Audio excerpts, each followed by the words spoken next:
6 al fondo, por Radio Trinchera. 9:29 de la mañana, Arialipi. Espera que me pongo el auricular, así nos escuchamos correctamente. Bueno, dijimos que íbamos a estar hablando alrededor de lo que ocurrió este fin de semana, concretamente desde el sábado a la mañana que arrancó este operativo Diluvio Al-Aqsa, nombrado así por la resistencia palestina. En este caso estamos en comunicación telefónica con Sebastián Salgado, que es periodista, colega y corresponsal argentino también. Sebastián, buen día. Franco y Ayanda te saludan desde los micrófonos de Radio Trinchera. Hola, ¿cómo están? Un saludo, chicos, ahí para ustedes y para todo el equipo en Radio Trinchera. Muchas gracias, Sebastián. Saludo para vos también.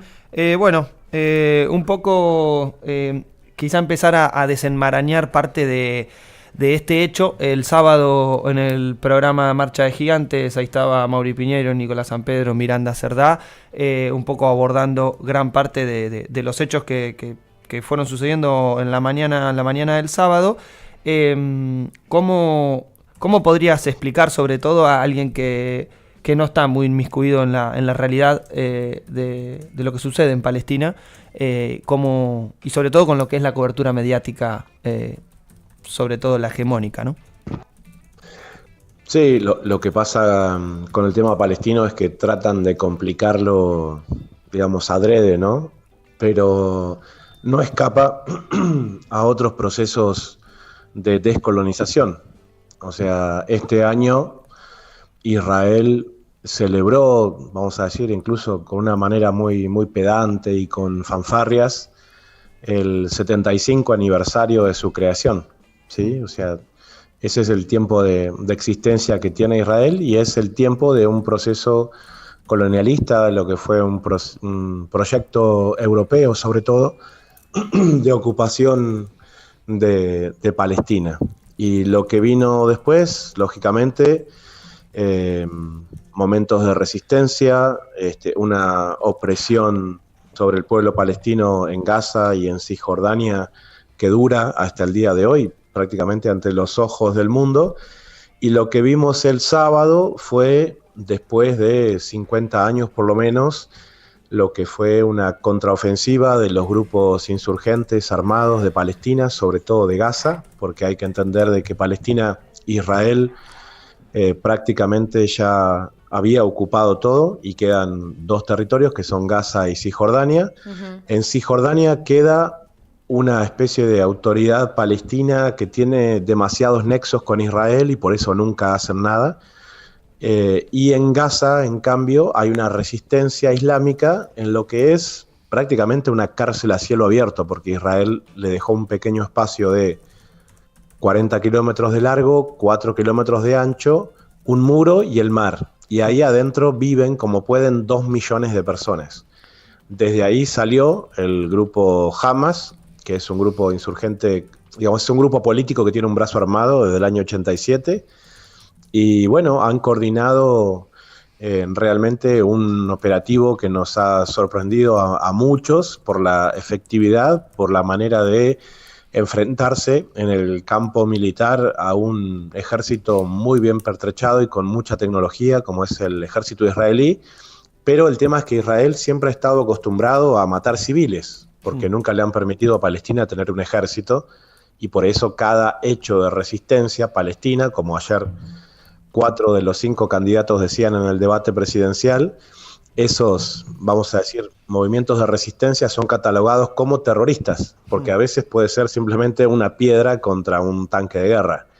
Entonces, ahora se acabó eso, es, vamos a decir, un ejército con cierta disciplina militar, aunque con muy poco armamento, pero que evidentemente les sobra el valor porque están dispuestos a dejar sus propias vidas para que termine este proceso colonialista israelí.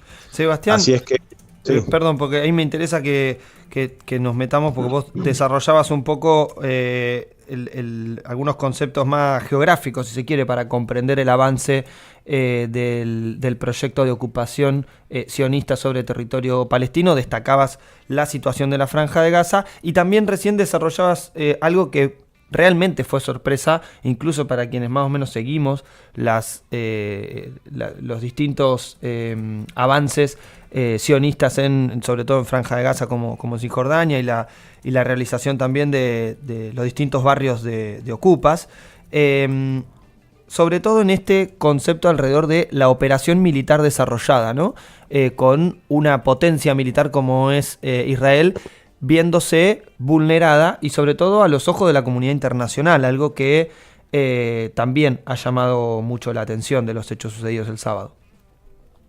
Sí, por eso ellos ahora están tratando, porque tienen todos los medios de comunicación a su servicio, también están tratando de implantar una teoría de que como que todo esto es un proyecto israelí, ¿sí? Como que los servicios de inteligencia israelíes estuvieron buscando una excusa para terminar de liquidar definitivamente a Palestina, como fue la excusa que encontró Estados Unidos en, vamos a decir, el ataque a las Torres Gemelas, para atacar y por lo menos generar 1 millón de muertos en Irak después. Entonces ellos encontraron una excusa en ese sentido.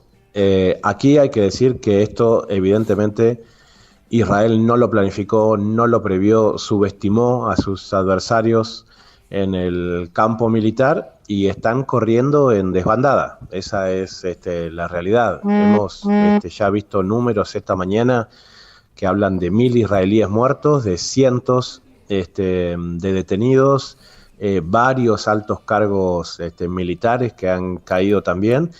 Y evidentemente esto ha llevado una preparación durante mucho tiempo y eligieron un día específico, incluso como dándoles una señal, porque hace 50 años exactamente, el 6 de octubre, se dio la victoria árabe sobre Israel de Yom Kippur, en el que básicamente Egipto consiguió las márgenes de los dos lados del canal de Suez, de lo que se conoce como el desierto de Sinaí, y Siria también consiguió recuperar algunas partes, aunque no todas, de los altos del Golán. Claro. Exactamente en el mismo día, 50 años después de esa victoria árabe, Hamas eligió esa fecha para contraatacar y volver a vencer, ¿no?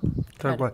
Sebastián, con respecto a esto, sobre todo también para quienes nos califican, como sobre todo a quienes hacemos cobertura de estos hechos y salimos un poco de la receta o del libro que distribuye sobre todo la maquinaria comunicacional sionista, ¿cómo se puede explicar gran parte de este conflicto? Y sobre todo cuando dicen, bueno, ustedes avalan ataques terroristas, ¿no? En esta incluso posturas tan, repasábamos hace un rato cuando hablábamos del debate, tan cínicas e hipócritas alrededor de hablar de esto, pero callar de los hechos ocurridos de los bombardeos, por ejemplo, en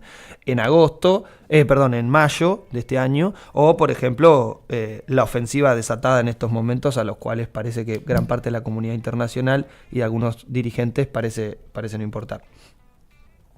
Sí, incluso el propio viernes, ¿no? 24 horas antes de esto, un dron en la ciudad de Homs, en Siria, en el momento en que cadetes de la academia militar más importante de Siria se estaban graduando, imagínate, ¿no? Después de estudiar en una carrera militar, estaban junto a sus padres.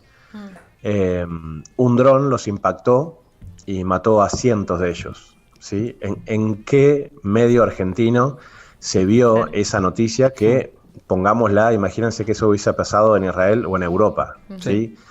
Ni siquiera hubo un país que se haga cargo de haber efectuado ese atentado, acto de guerra, pónganle como quieran, lo cual nos muestra, ¿no? O sea, si esto fuese un atentado terrorista, o sea, ¿qué es aquello, ¿no? que atenta contra Siria, que también, hay que decirlo, debe estar pensando en este momento la recuperación de los altos del Golán como una coyuntura interesante.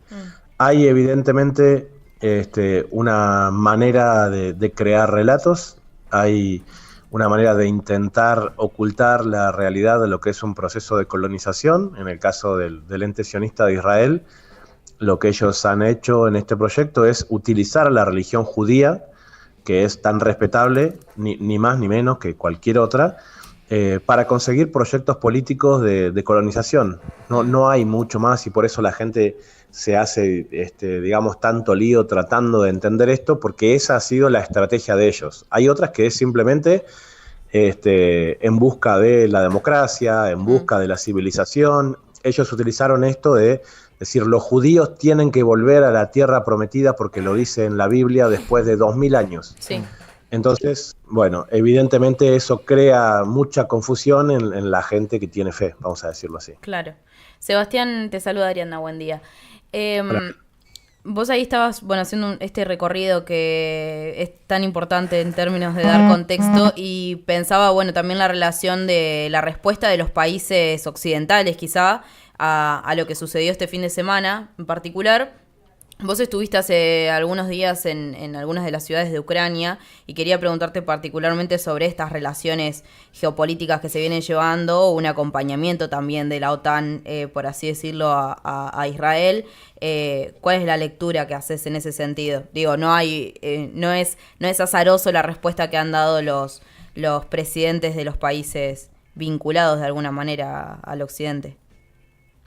Mira, yo hace 15 minutos acabo de tuitear, @SebaSalgadoOK, que los 4 candidatos a presidente de Argentina que fueron a la embajada de Ucrania a sacarse una foto con la bandera ucraniana para que de alguna manera respaldaran a la OTAN en esa operación militar contra la Federación Rusa, son exactamente los mismos 4 que denunciaron este proceso de descolonización palestino como un acto terrorista. Son los mismos. Tal cual.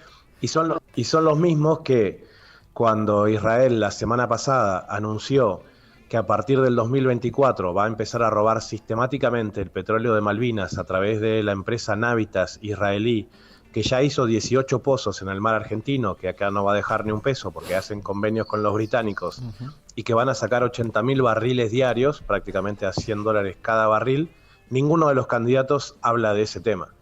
Entonces, lamentablemente están acá, somos parte de eso y evidentemente nos quieren hacer elegir entre representantes o de la Embajada de Israel o de la Embajada de Estados Unidos. Esos son los candidatos que tienen posibilidades de llegar a la presidencia de la República Argentina y lógicamente esto acompaña también parte de la realidad europea.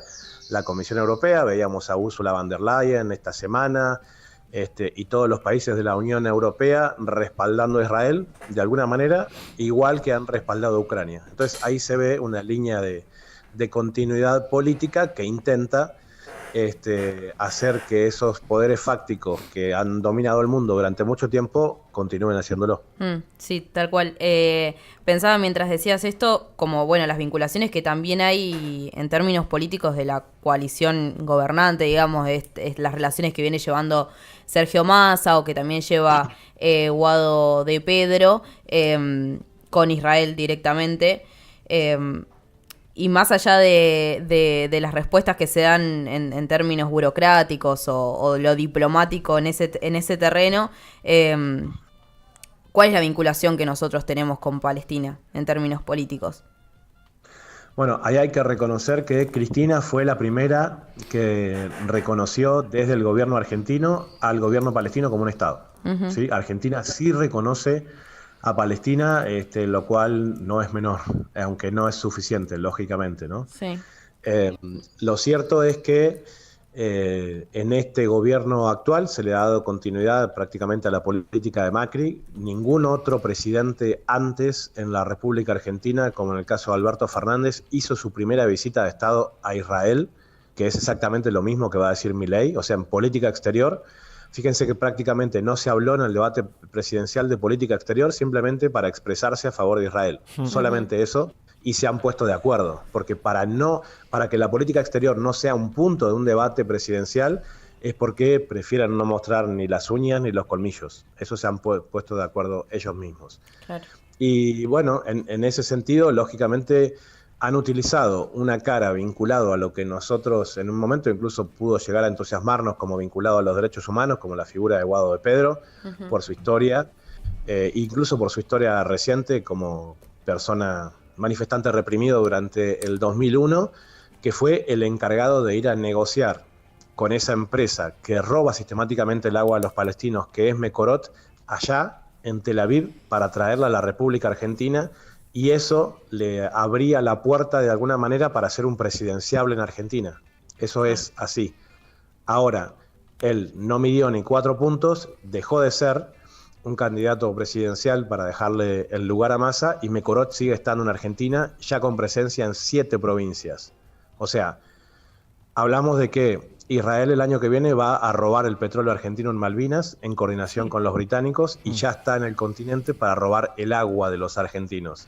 Y los 4 principales candidatos, o los que tienen más posibilidad de votos, hablan de que la resistencia palestina contra Israel es terrorista. Entonces, bueno, hay que ver quiénes somos nosotros en este momento ya, como argentinos y como argentinas, si nuestro país sigue teniendo una identidad propia, porque evidentemente estamos mucho más atrasados en esto de ni siquiera reconocer el proceso de colonización que hay sobre nuestro país. Tal cual. Totalmente. Sebastián, con respecto al trabajo cotidiano, al desarrollo de la comunicación y a cómo, bueno, vos recién destacabas, ¿no?